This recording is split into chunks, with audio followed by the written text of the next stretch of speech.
এটা ন্যায় বিচার আমরা এই বোনকে সবাই মিলে নিশ্চিত করব, এটা আমাদের ওয়াদা আজকে ওনার কাছে এবং এলাকাবাসীর কাছে। গত 24শে ফেব্রুয়ারি এই স্পোর্ট থেকে একজন কন্যা শিশু 6 বছরের শিশু তার লাশ উদ্ধার করা হয়েছিল। আমরা তাসনিম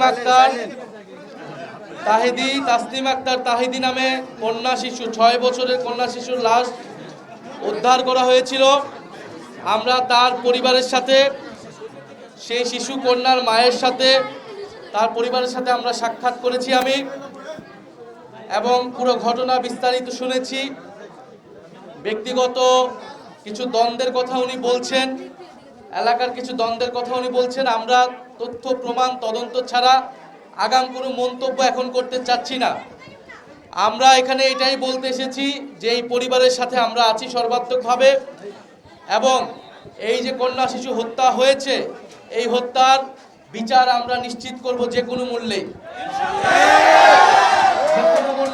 ইনশাআল্লাহ আমরা এর বিচার নিশ্চিত করব। এই অভয় এবং এই আস্থা আমরা ওনার মাকে দিয়েছি, কারণ আমরা মনে করি উনি আমাদেরই বোন, উনি আমাদের সাথেই ছিলেন। এবং এই যে তার মেয়েকে এভাবে হত্যা করা হলো, এই হত্যাটা ছিল সম্পূর্ণরূপে পরিকল্পিত। ব্যক্তিগত যেই দ্বন্দ্বই থাকুক বা যেই কারণেই হোক না কেন, এই হত্যাকাণ্ড কোনোভাবেই গ্রহণযোগ্য না এবং এটা একটা গর্হিত অপরাধ। যারা এটার সাথে জড়িত ছিল প্রত্যক্ষ এবং পরোক্ষভাবে তাদের কঠোর থেকে কঠোর শাস্তির আওতায় আনা হবে।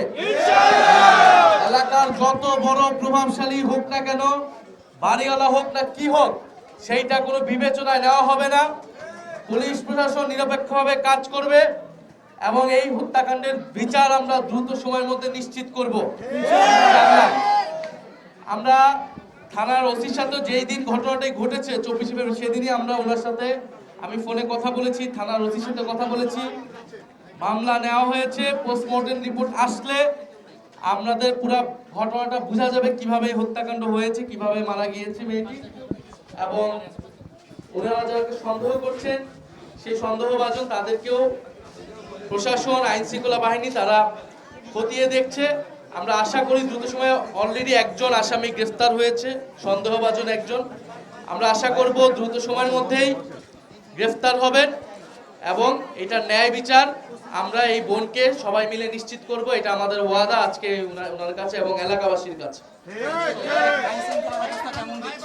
এবং সামনের মাসের প্রথম সপ্তাহে আপনাদের অধিবেশন হতে যাচ্ছে, রাষ্ট্রপতি নিয়ে আপনাদের পদক্ষেপ এবং কি কি বিষয়গুলো আপনার অগ্রাধিকার দিয়েছে একটু বলেন।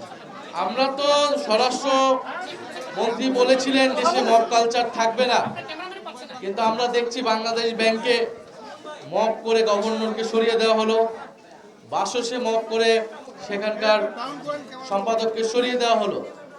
নরসিংদীতে আমরা একটি ধর্ষণের ঘটনা শুনতে পেয়েছি, হাতিয়াতে ধর্ষণ করা হয়েছে, সেটা মিডিয়া থেকে সম্পূর্ণরূপে ব্ল্যাক আউট করার চেষ্টা করা হয়েছে। শাপলাকলিতে ভোট দেওয়ার কারণে সেখানে ধর্ষণ করা হয়েছিল, সেই মামলা এখনো চলমান আছে। এবং শাপলাকলি দাঁড়িপাল্লাতে ভোট দেওয়ার কারণে সারা দেশের বিভিন্ন জায়গায় নেতাকর্মী সমর্থকদের বাড়িঘরে ভাঙচুর হামলা চলমান আছে এখন পর্যন্ত। ফলে আইন শৃঙ্খলার পরিবেশ নিয়ে আমরা কোনোভাবে সন্তুষ্ট নই, এবং যদি আইন শৃঙ্খলা পরিবেশ শক্তিশালী থাকতো, মানুষের সে আস্থা থাকতো, মানুষ যদি ন্যায় বিচার পেত, তাহলে বিচারহীনতার সংস্কৃতি থেকে কিন্তু এই ধরনের এলাকা ভিত্তিক এই ধরনের ঘটনাগুলো ঘটছে। ফলে আমরা আইন শৃঙ্খলার পরিবেশ নিয়ে সন্তুষ্ট নই।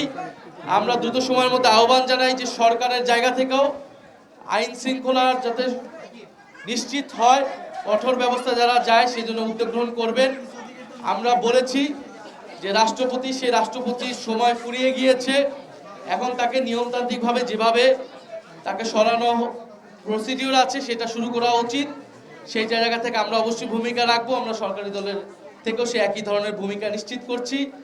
12ই মার্চ অধিবেশন হবে, সেখানে আমরা অবশ্যই আমাদের প্রথম দাবিটাই থাকবে সংস্কার পরিষদ হিসেবে এই সংসদকে অতি দ্রুত সময়ের মধ্যে ঘোষণা করা এবং সংস্কারের যে কার্যক্রম সেটা শুরু করা এবং রাষ্ট্রপতি অপসারণের যে কার্যক্রম সেটা শুরু করা।